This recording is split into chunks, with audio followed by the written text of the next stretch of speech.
Let's talk favorite albums from 1983. Turning 24. Exciting time of life. I'm young, vibrant, full of energy. In 83, Mario Brothers was introduced in Japan.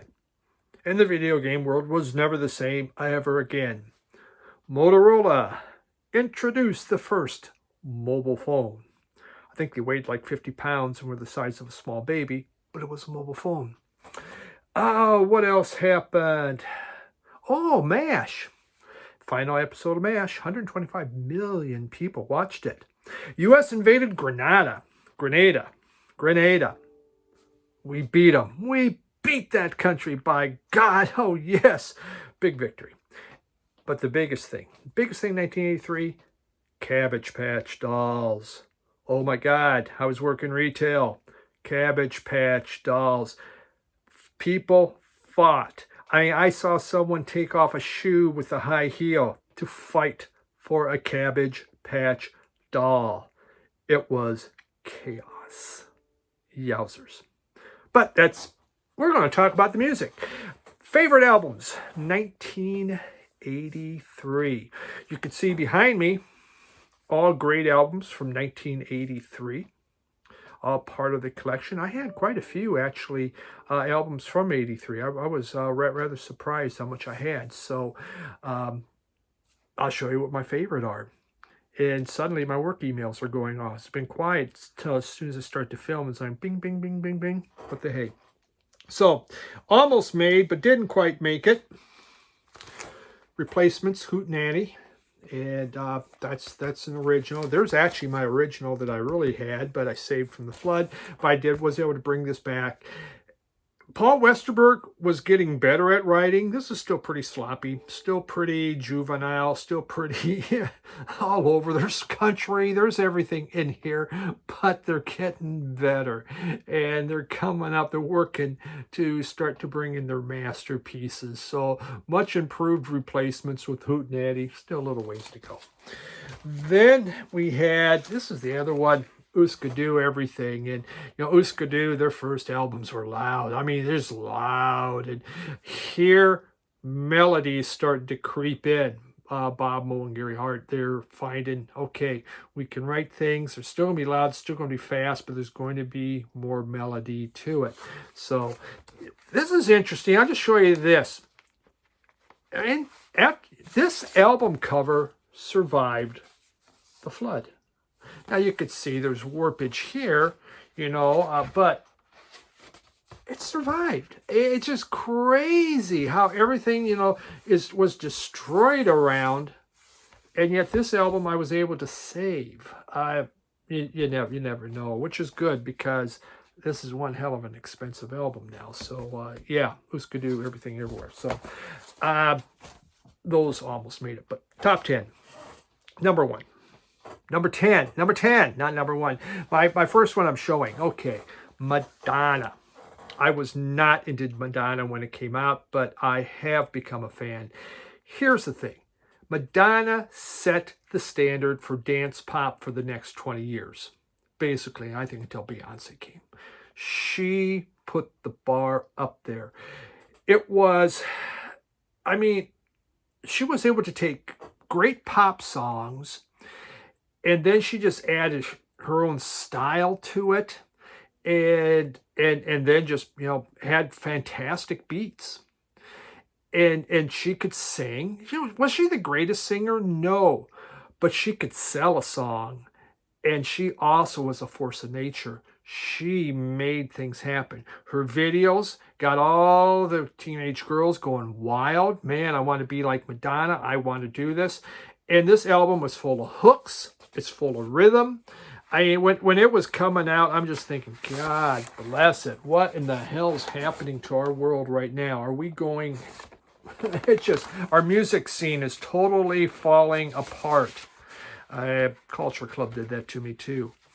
But through the years, this has become a very, very good album. Of course, you had Lucky Star, Borderline was on here, Holiday, Everybody. It's just a phenomenal hits. So, really important. Number 10. Number 9. Echo and the Bunnymen. And this is Porcupine. Echo and the Bunnymen, to me, with each album, was improving and improving, and here they're really getting things put together. There's kind of this 1960s psych feel to this, because when you listen to it, you'll find there's a lot of reverb, and there's kind of this there's just these guitar sounds with washed out textures happening. There's the vocals, they're yearning, they're soaring, and it's a very intriguing and elaborate album. It has the incredibly cool song, The Cutter, but also Porcupine is a wonderful song too. The Blue Skies, it really took them and began moving them into an incredible, direction. They struggled in the U.S. It just wasn't what the market was buying. And you could say the music at times seemed kind of depressing, a little bit down. But here they really began putting things together. And, The Cutter alone is incredible. So, Echo and the Bunnymen, number 9. Number 8, the Waterboys debut. Welcome to the world of big music. Big music, part Van Morrison, part U2. Let's put it all together. And so you have this sweeping romantic music. It's a fusion of Celtic soul and rock. Van Morrison, Celtic soul, U2, the rock. And it really came together well. And it's just a wonderful debut. It's just... Were there anything that I would say is a big hit on here? Not necessarily. Yeah, a picture of an Indian. But I found it to be just the whole music. It really is big music. It's sweeping. It brings you in, but there's a lot going on. You know what? And they just kept getting better and better with Mike Scott and the Waterboys. Really great album. That is my number 8. Number 7. Green on Red, Gravity Talks. They came out of California. They were, California had the Paisley Underground movement going on, the jangle. Let's taking the Byrds, taking Laurel Canyon sound, and we're going to make it into something for the 80s. Here, they began to start moving away. There still was that Paisley Underground. It was very much a college rock album. And you can, the Paisley Underground really comes from Chris Kavakis' organ. That's where you could feel it. There's a tinge of psych, but what you're finding on this album, it's very much deals with Americana. Americana music is taken over, which is the direction they were to go.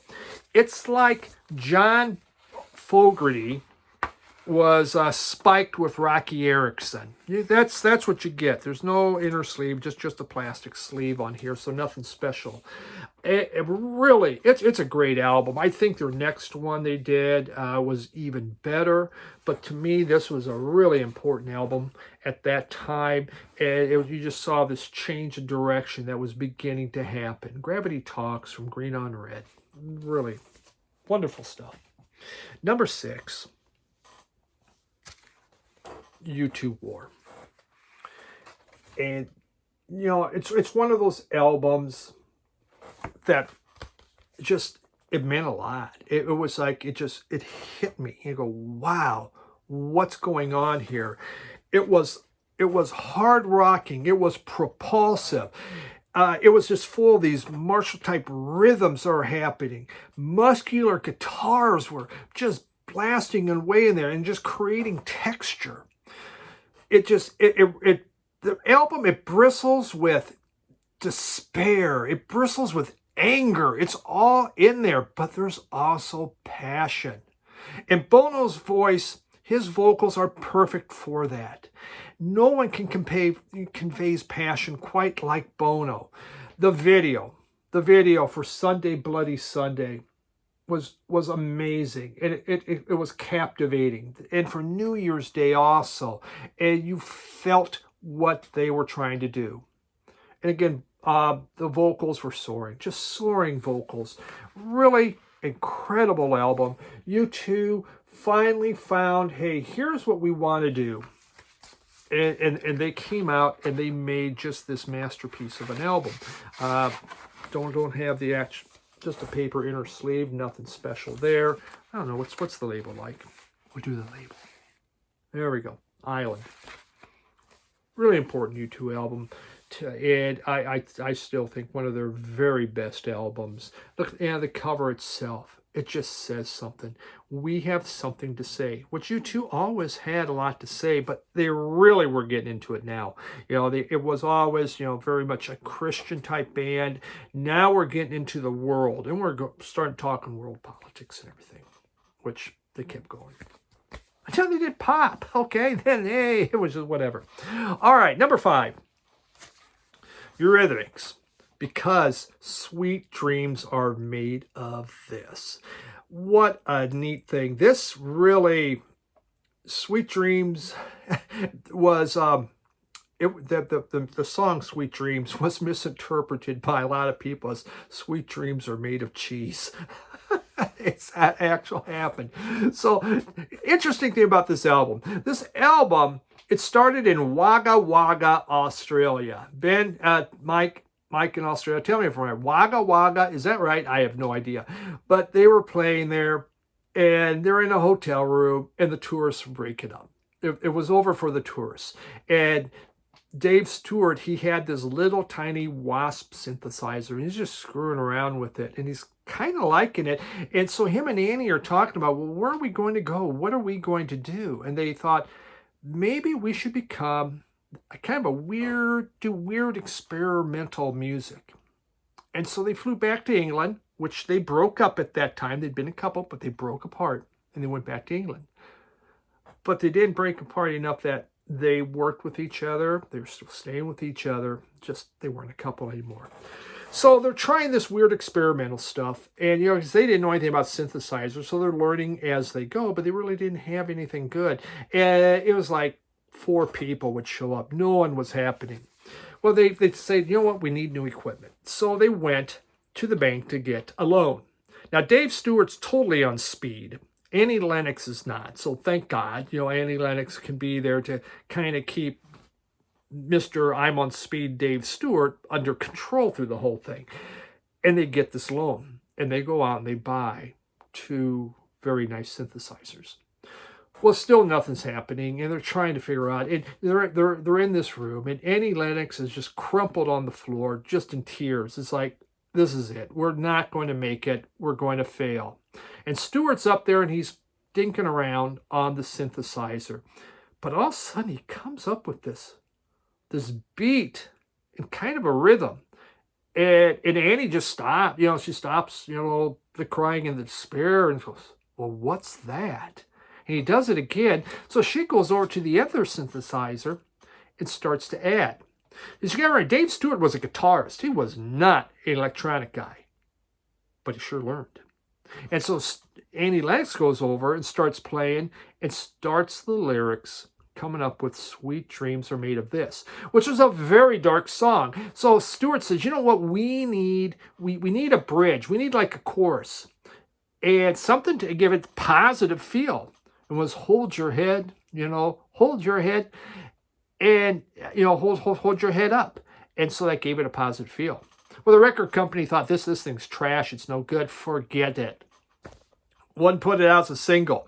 But a DJ in Cleveland, Ohio, good old Cleveland, comes through, starts playing it, and it got airplayed. Everyone wanted it, and it began to take off. And then, of course, the iconic video of Annie Lennox dressed as a man, kind of androgynous, red hair, and the cow. Now, when they were doing the video, so they're in this office setting, and the cow's going there, and the one thing they said is that cow was pissing all over the place. He says that was so gross to do, just a pissing cow. So, but obviously this took off. Eurythmics made a name for themselves. Touch came out later that year. I don't have that one right now, though. Okay, now we're down to number 4. Minutemen. Man, this thing's a poor for us. It is What Makes a Man Start Fires. Minutemen on this album, they slowed down the tempo. they slowed down the tempo and began to create songs that had structure and stylistic diversity. And, you still had these excellent 3-chord blasts. Their very first song, Bob Dylan wrote propaganda songs. It just starts out right away. 3 chords, bam, bam, bam, and away they go. I mean, this thing's filled with songs. But they were trying to write something more and than just these quick punk songs. And, at times there's even this minimalistic funk that you're going to find in here. They had a lot to say about the world. A very political group. And there was just so much they wanted to talk about. And so on all these songs, they try to get it out. And they do a really good job with it. They were just, this is musically intelligent. It really is. It's just combined with fast, loud music. Incredible album by the Minutemen. Well worth, if you like that kind of music, to go out and find. What makes a man start fires? Man, wow. Number 3. Let's set the world on its head. And Violent Femmes did that. This was distinctive, it was edgy, and it's become a cult classic. Incredibly cool album. It was so different. It was tense, jittery, it was hyperactive, and it just had a feel of something new. It had really a feel of new wave music, but yet this raw acoustic folk rock happening. Something totally different, again, was coming out. The tunes, they were angst-ridden. It was kind of about growing up, about being a teenager. It was about sex and about teenage issues that were happening. But yet it's done with these catchy, absolutely catchy, guitar and harmonies happening. So it's hard to hear this angst within it. This thing, it really, you think about it, it really owes, it's, the sound really came from, the Modern Lovers, that minimalism of the Modern Lovers. That's where you find it. And in fact, you listen to it and you go, God, it kind of sounds like Jonathan Richman on there. Incredible debut by them. I used to have a few other Violent Femmes, but I haven't brought anything back in the collection. I just don't see them. But this is a must-have. So number 3. Number 2, R.E.M. and Murmur. Wow. Talk about making an impact. Talk about changing the musical landscape again. This was a tour de force. The ringing guitars, are in here, but not as much as the first one. But still, it creates this very distinctive sound. This was original music. There was nothing really to put it. College rock it's college rock. That's what we're going to call it. We're going to call it college rock. And there it went. The music, it takes these twists and turns throughout the album, and takes you into a lot of different, melodic territory. Absolutely wonderful. Of course, Radio Free Europe is on here.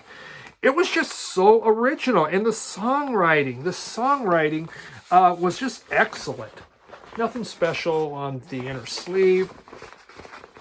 The vocals and harmonies were wonderful. Yes, Stipe, still very hard to understand, but the harmony, very solid rhythm section. Incredibly good album, just wonderful. And finally, my favorite album, Talking Heads, and we got Speaking in Tongues. I believe it's the last one with Eno on there. They really put this thing together, and they did well. There's my original, but this is also an original. And this had, of course, burning down the house, which is kind of cryptic in lyrics. What exactly does it mean? But there's so much more to this. Making Flippy Floppy, My Girlfriend's Better, Slippery People, This Must Be the Place, Naive Melody, which is such a beautiful song. Swamp. So the last two albums, there's more of these African rhythms that began to go away. There's still funk in here. A lot of cool funk is happening, but it's just like, yeah, they're moving, really becoming popular. And this is their most popular album, I would have to say. Maybe, probably their best-selling album. In fact, I'm pretty sure of it. But really incredible thing. When it came out, it's like, again, here's another, this is the 5th Talking Heads album, and every one of them were completely different. They did not repeat.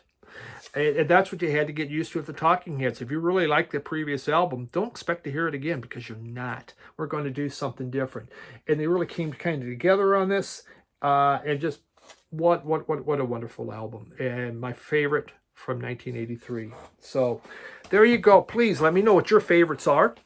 You can see a lot of the other ones back there. Some really good ones from the fall, from X, Flock Seagulls, Motel Police, Billy Idol, ZZ Top. A lot of good stuff there. But really, for me, it was a great year in music that I found a lot of stuff. Check out my podcast with Jim Gleason from Radio Wasteland. 2 guys talking about records. You can find it on the Radio Wasteland YouTube channel. We have it on there. It's like radio, or go on to Podbean. Thank you so much for tuning in. Drop by on Sunday, and I already got a lineup here. There's some pretty cool stuff. Yeah. Talk to you later. Bye.